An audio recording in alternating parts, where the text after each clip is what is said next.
Lesson 10. Life's Ups and Downs. Skyscrapers are a common sight in the world's big cities. They have been with us, though, for only about 125 years. The first one was built in Chicago in 1885. It had 10 stories.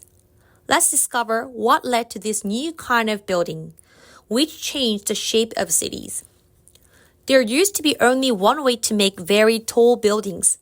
Stones were cut to the correct shape. Then the stones were placed one on top of the other. This is the way the great cathedrals of Europe were built hundreds of years ago. The enormous weight of the walls were spread over a large area on the ground. The base of the walls had to be many feet thick. This method of building used a large amount of cut stone, and stone was not cheap. There was one problem with tall buildings. Another was getting people from the ground to the higher levels. Most people were not willing to climb more than 5 flights of stairs. The first problem was solved in the late 1880s. That is when steel came into wide use. A set of steel girders fastened together supported the structure. That way, the other side walls no longer carried the weight of the building. The walls could now be made of lighter materials.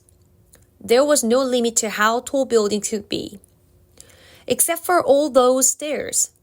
Elisha Otis, a mechanic from Vermont, solved the second problem. In the 1850s, Otis was working in a factory that made beds. Elevators then were run by steam power. They were just coming into use in America. Their main purpose was to move freight from one factory floor to another. The place where Otis worked had won. It was just a cage hanging from a rope. It was raised or lowered inside a framework that kept it from swinging.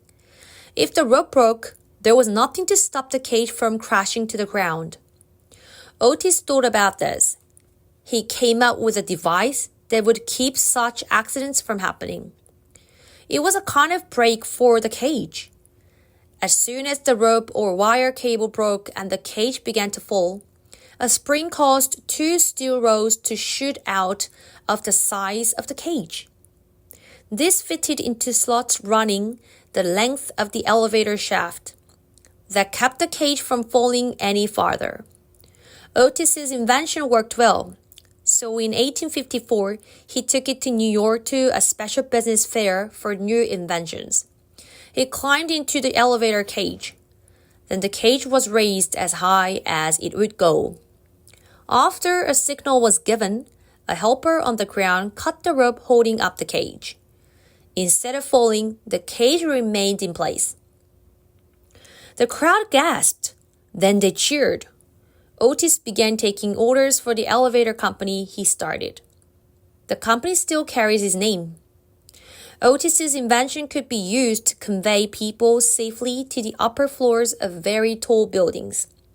This helped make the skyscraper possible. Elevators improved even more when they began running on electricity instead of steam.